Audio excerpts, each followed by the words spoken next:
Hello all of you. Welcome back our channel Telugu to English Easy Learning Classes.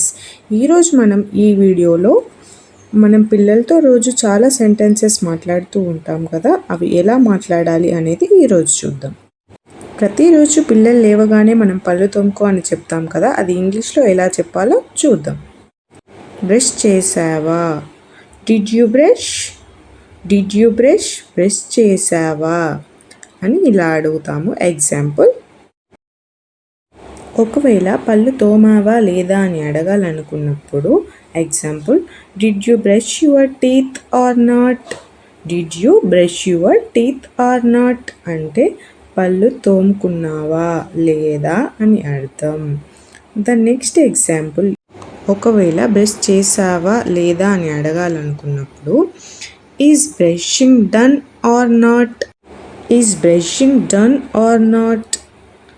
Brush చేయడం అయిందా లేదా అని అర్థం. ఎగ్జాంపుల్, ఒకవేళ నీ బ్రష్ చేయడం పూర్తయిందా అని అడగాలనుకుంటే have you finished brushing? Have you finished brushing అంటే బ్రష్ చేయడం పూర్తయిందా అని అర్థం. Now the next example is, మనం పిల్లలకి అన్నం పెట్టిన తర్వాతకి సరిపోయిందా అని అడగాలనుకుంటే ఈ విధంగా అడగచ్చు. నీ కడుపు నిండిందా? Is your stomach full? Is your stomach full అంటే నీ కడుపు నిండిందా అని అర్థం. అంటే మనం పిల్లల్ని తిన్న తర్వాతకి ఒకవేళ సరిపోయిందా లేదా అని అడగాలనుకుంటే ఈ విధంగా అడగచ్చు అన్నమాట. ద నెక్స్ట్ వన్ ఈజ్, జనరల్గా పిల్లలు నీళ్ళతో ఆడుతూ ఉంటారు. ఒకవేళ వాళ్ళని మనం నీళ్ళలో ఆడొద్దు అని చెప్పాలనుకుంటే ఎలా చెప్పాలి అంటే, ఫస్ట్ ఆఫ్ ఆల్ నీళ్ళలో ఆడకు, don't play in the water. Don't play in the water, నీళ్ళలో ఆడకు. Example, don't play in the mud అంటే మురికి నీళ్ళలో ఆడకు. Don't play in the mud అంటే మురికి నీళ్ళలో ఆడకు. ఒకవేళ నీళ్ళతో ఆడడం ఆపే అని చెప్పాలనుకున్నప్పుడు example, stop playing in the water or mud water. Stop playing in the water or mud అంటే నీళ్ళలో ఆడకు లేదా మురికి నీళ్ళలో ఆడకు అని చెప్పడం జరుగుతుంది. Next one is, school bus వచ్చే టైం అయింది. It's time for the school bus to come or arrive. School bus వచ్చే టైం అయింది. It's time for the school bus to come or arrive అని చెప్తాము. Example, it's come for the school bus to come so get ready quickly. It's come for the school bus to come so get ready quickly. School bus వచ్చే time అయింది, తొందరగా ready అవ్వు. ఒకవేళ school bus వస్తుంది తొందరగా రా అని చెప్పాలనుకున్నప్పుడు it's time for the school bus to come fast.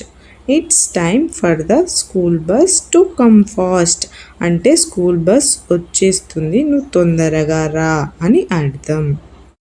The next one is, త్వరగా పడుకో. Go to bed early. Go to bed early త్వరగా పడుకో. ఒకవేళ తొందరగా లేమ్మని చెప్పడానికి వేకప్ ఎర్లీ. వేకప్ ఎర్లీ అంటే త్వరగా లే అని అర్థం. Example, if you go to bed early you will wake up early in the morning.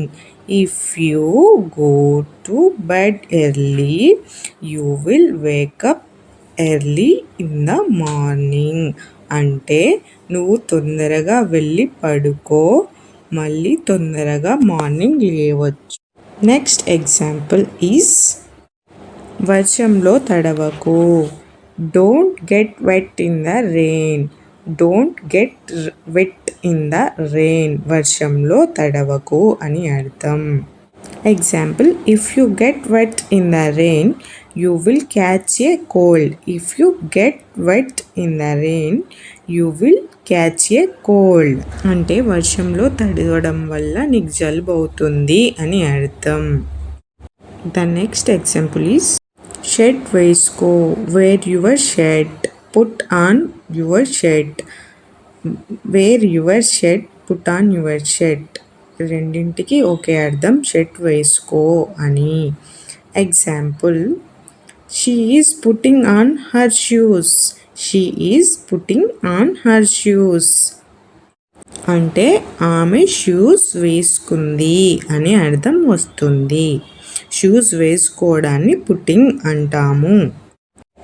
Now the next one is, అప్పుడప్పుడు మనం పిల్లలకి ఇలా చెప్తుంటాం కదా, షర్ట్కి బటన్స్ పెట్టుకో అని చెప్పేసి. అది ఎలా చెప్పాలి అంటే, షర్ట్ బటన్స్ పెట్టుకో అన్నప్పుడు button up your shirt, button up your shirt అంటే షర్ట్ బటన్స్ పెట్టుకో అని అర్థం. ఈ విధంగా మనం చెప్పొచ్చు.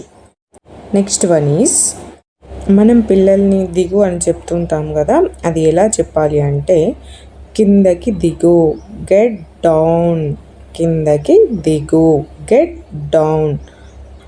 Come down, come down, come down అన్నా గెట్ డౌన్ అన్నా కిందకి దిగు అనే మీనింగే మనం యూజ్ చేస్తాము.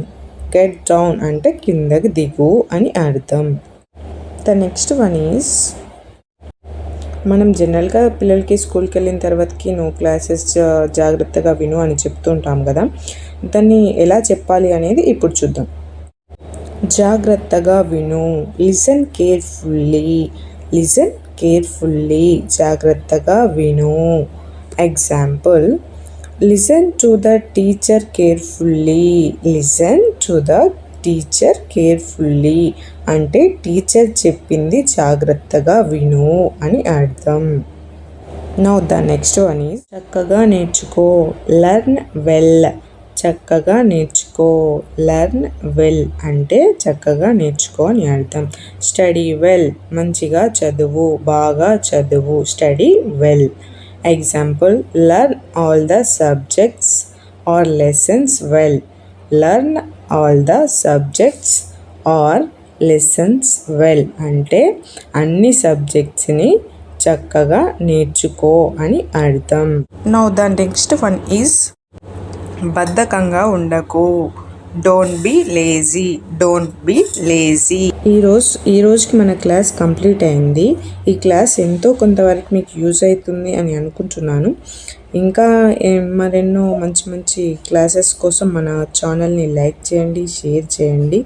ఇంకా మంచి మంచి కంటెంట్ అంటే మంచి మంచి సెంటెన్సెస్ కోసం మన ఛానల్ని ఫాలో అవ్వండి. దానికోసం మన ఛానల్ని సబ్స్క్రైబ్ చేసుకోండి. Thank you for